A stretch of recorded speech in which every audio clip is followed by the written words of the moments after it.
Alright, ladies and gentlemen, so unfortunately I got busy today, so the curio video will be delayed by a day. But today we are going to be doing an accessory guide and how you should roll it for certain type of characters. Now this is like the three main type of characters in the game. So you have your regular SP character, so like your 8th anniversary Ichigos, your 8th anniversary Whites, 7th anniversary Ichigo, Quincy Ichigo, 6th anniversary Aizen, stuff like that. Those type of characters. And then you have your NAD characters, your normal attack damage characters that you use in mainly Guild Quest for your sides, so that way they can clean up the other side of the characters, the little mobs and whatnot, really fast. Obviously you don't have to only use them in Guild Quest, but that's mainly where they're used nowadays, except this Aizen and like the Can't Fear in the World Jushiro are also really good autoers. I know I used to use this guy quite a bit. He has like 60,000 runs in my account, so he is an exceptional character for basically anything. And then we have the Brave Battle side of it, which I'm still a bit torn on because I usually use a Captain's Cloak, but I've seen people use guitars, so there's kind of like three ways you can build a PvP character, so I'll go over that as well. But yeah, if you guys enjoy, hit that like button, comment down below guides you would like to see, especially since we're going into the new year and towards the end of the year hype banner. I think a lot more people are joining, so if you're a newer player, comment down below something that maybe you don't see a lot of people post, and that maybe I can try to make a video that will help them. But either way, let's just go through it and we'll go over the accessories and how you should re-roll them and whatnot. Just a small little guide video for people who need it. So either way, let's hop right on in. Alright, now as it's kind of obvious considering what I called them, for the SP characters, you are mainly always just going to give them spiritual pressure. I used to give some characters stamina just so that they had more stamina and they could survive more when they're autoing, but realistically, you're just gonna give them all SP, spiritual pressure boost plus 30 or plus 15, and then it goes up to plus 30 if it's on the correct attribute character. So orange to orange, green to green, stuff like that. The main ones you want to build up for a average character like that you're just going to be using in everyday life is going to be their affiliation T-set. So for Sanjumaru, for example, I would always give her the Soul Reaper T-set, which increases her spiritual pressure up to 50%, and then you also get an extra 30% off the stat below that you end up re-rolling. The other item would be the Fortification Pill. Usually you don't have to use this one, but it gives you the best bang for your buck. It does lower your HP though, so it comes with a cost. So, you know, you're going to have less HP, so you probably have a higher chance of getting one shot, but it increases your SP and focus by 30%.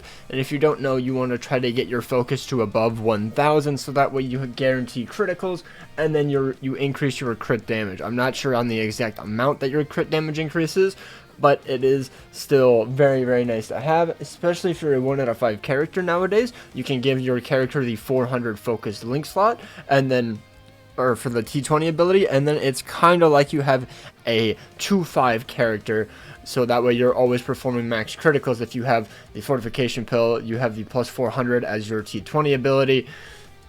That way, you know, you can get above the 1,000 focus threshold. And then the last one for the third slot would either be usually a Lieutenant's Badge, where it increases your strong attack damage by 20% if it's on the right affiliation, blue to blue, and it's a Soul Reaper.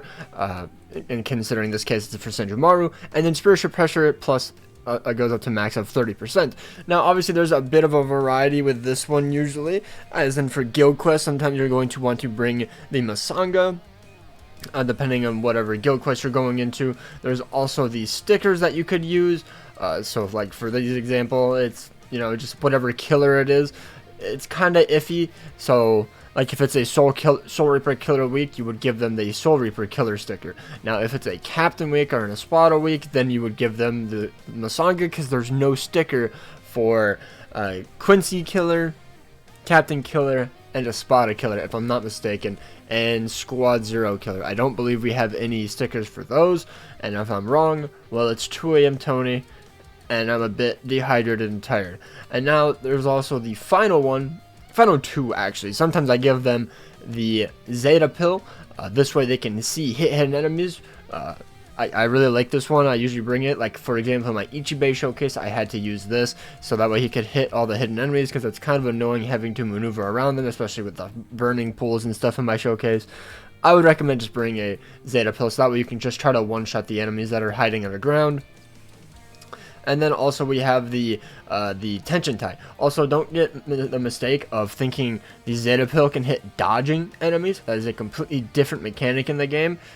You need hit dodge, read all affiliation dodge. That's what you need. But now we have the Tension Tie, which this one kind of fell off, unfortunately, since in Guild Quest it was mainly used there. So that way you could probably go for a sub 5 second clear in in just regular hard Guild Quest. But nowadays it's not that needed. I think if you have a 5 out of 5 character and you're just able to one-shot an entire wave, you could probably still use it in Guild Quest.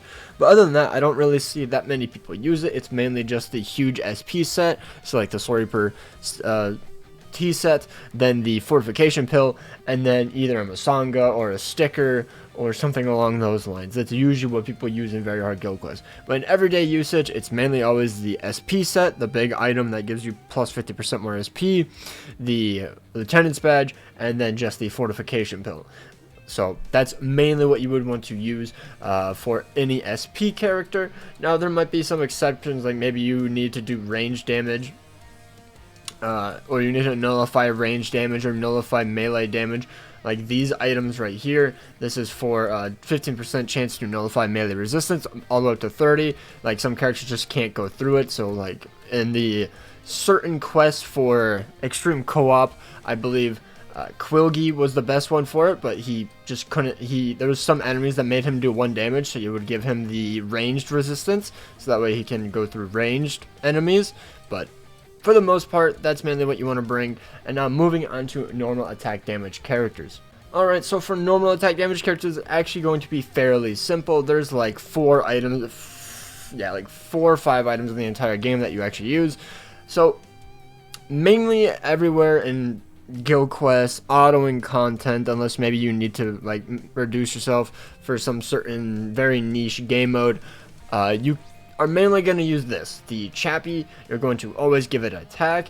Focus isn't really that needed on these. I believe it used to be back in the day, but nowadays you just go with full on attack, max of 30%, and then you reduce your SP to 0, so that means you do not soul bomb in IT, because you do 0 damage. If you don't have SP, you do 0 damage. Caleb should change that to where NAD characters scale off attack. In my opinion, that would be amazing.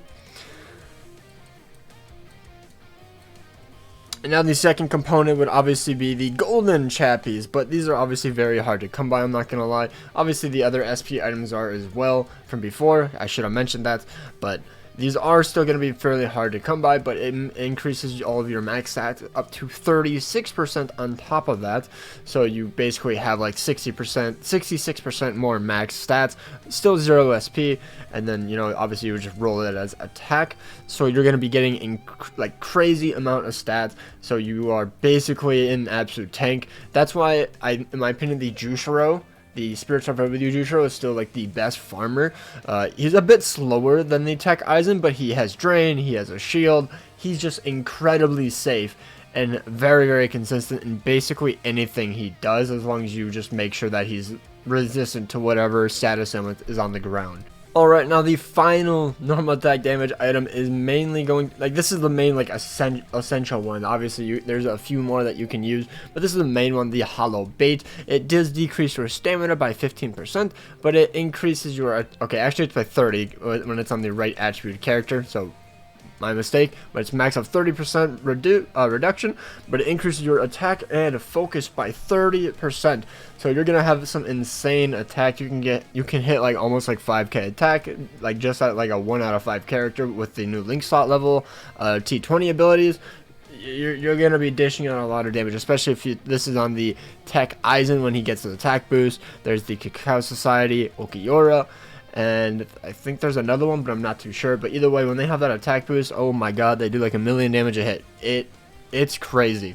Now, obviously, when you're in very hard guild quests and you get a certain amount of attack, maybe you can bring the sticker in if you have enough attack, because you have to have at least 4,500 attack, and then you can bring in a hollow killer sticker. It is a bit better than the hollow bait. Okay, well, it doesn't have to be a hollow, but you get what I mean. You would bring in the sticker or the Masanga, and that way, you know, you're doing more damage to that certain affiliation, but you do have to have more than 4,500 attack in very hard guild quests. Now, if you're not doing very hard guild quests, then obviously, you know, these aren't really that needed, but that's like the main thing you would bring if you're, you know, doing a run with a normal attack damage character. Let's say you're in maybe you're in Senkaimon, or maybe you're doing the Limit Breaker quest and the only character you have is a normal attack damage character. That is mainly what you would bring. And now obviously there is a like basically one exception if you don't have a golden chappie, and that is the sticks or any normal attack damage item. There's obviously multiple ones for different certain affiliations, like Quincy, Espada, Rancor, etc, etc. So you would just bring this, and it's literally just to increase your attack by max of 30%. That's basically all it does. Now, do not be a big old bumbling idiot and end up bringing these golden items that I see all the time.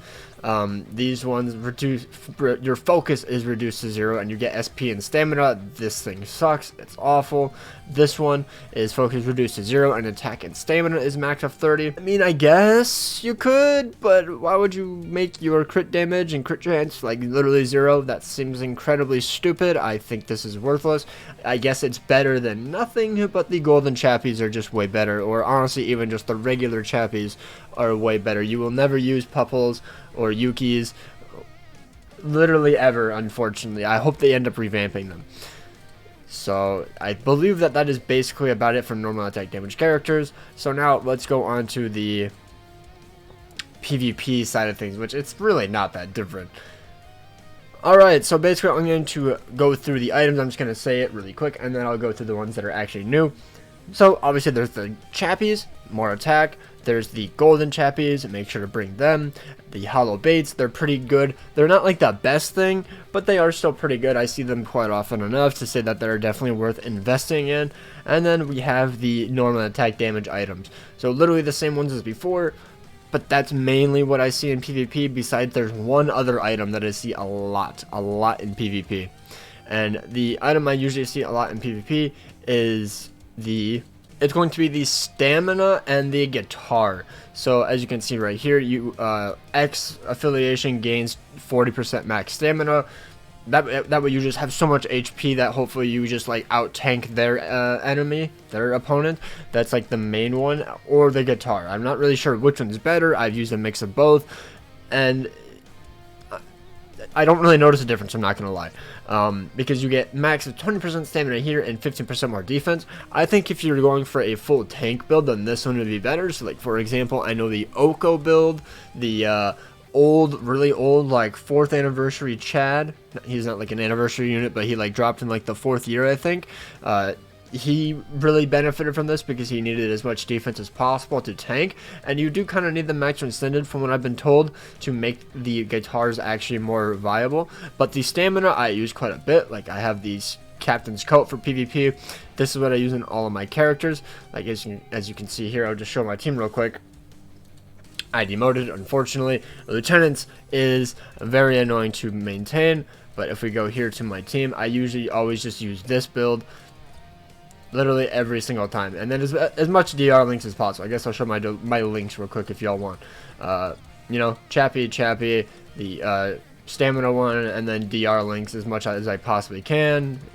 Yeah, this is what I've been using for a while.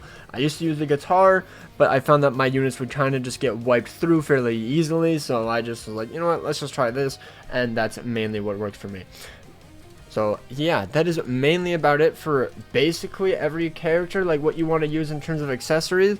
Comment down below if I miss a certain character, like maybe you're like, oh, what do I use for this, XYZ.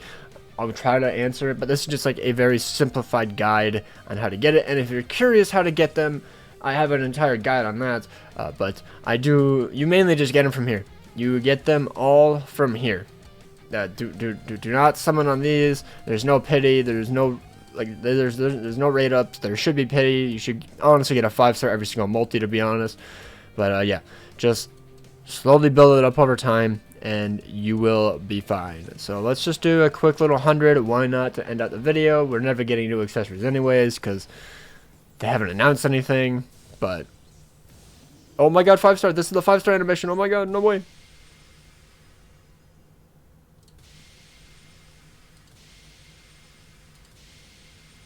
I'll take the Kamari. I'll take the Kamari. These things haunt me. Either way, hope you guys have an absolutely amazing day. Take care, and peace out.